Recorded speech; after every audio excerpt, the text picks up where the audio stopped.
À travers les hautes glaces de mon wagon-salon, j'ai vu venir et s'éloigner toutes les petites villes. Et j'aurais voulu passer ma vie dans chacune d'elles, humblement. Allant tous les dimanches à la chapelle, prenant part aux fêtes locales, fréquentant la noblesse du pays. Au loin, les grandes destinées feraient leur tapage inutile. Pendant l'arrêt à la frontière autrichienne, le valet attaché au wagon-salon m'apporte plusieurs brassées de journaux. Éprouvez une secousse. Un grand illustré de Vienne publie ma photographie. Peu ressemblante et rajeunie, on me donnerait 16 ans.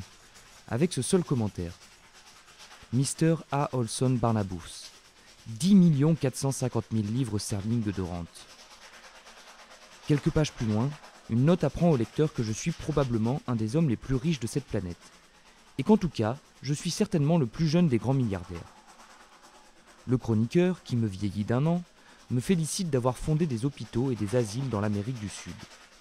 Mais il ajoute : la manière de vivre du jeune multimillionnaire ne diffère pas de celle de la plupart des oisifs de son monde. J'ai d'abord pesté contre l'impertinent.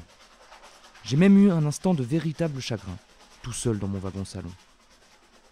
Y avait-il au monde un homme plus injustement traité que moi ? Un caractère plus méconnu que le mien ? C'était si peu moi, mes rêves, mes aspirations, ma physiologie et mes élans d'enthousiasme. C'était tellement les autres, ce jeune multimillionnaire fondateur d'hôpitaux. Et oisif, moi qui consume ma vie dans la recherche de l'absolu, c'est toi qui es un oisif petit journaliste courbé toute la nuit sur une table. Puis, j'ai bientôt reconnu dans cette note l'ironie cérémonieuse que je remarque chez tous les hommes de fortune modeste avec lesquels j'entretiens des rapports.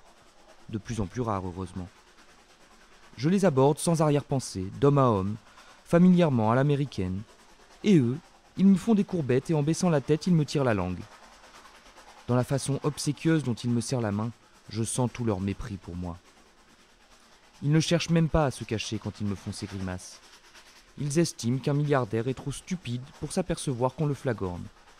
Ils sont tellement subtils. J'ai d'abord cru que cette ironie n'était qu'un rictus d'envie.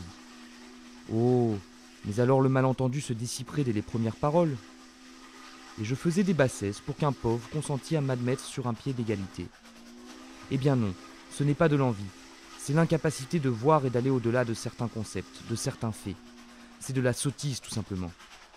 Mais comprenez donc que malgré mes 10 450 000 livres sterling, je vous vaux bien. Ils ne comprennent pas. Ils continuent à rire du gros Richard stupide. Tous les gestes que je fais, toutes les idées que j'exprime, leur paraissent d'un comique prodigieux. Songez donc, un milliardaire se permettre d'avoir des idées ? Il me faudrait entreprendre de grandes choses, lancer de grandes affaires de finance, comme fit mon père que Wall Street éblouit surnomma l'Inca. Il me faudrait troubler toute l'économie d'un monde pour que ces petits hommes comprennent enfin qu'ils sont tout juste dignes d'être mes instruments. Et je pourrais faire cela, mais à quoi bon ?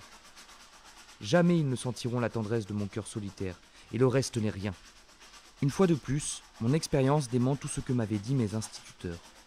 Je n'ai trouvé d'esprit fin et d'âme délicate que chez les riches et parmi les grands.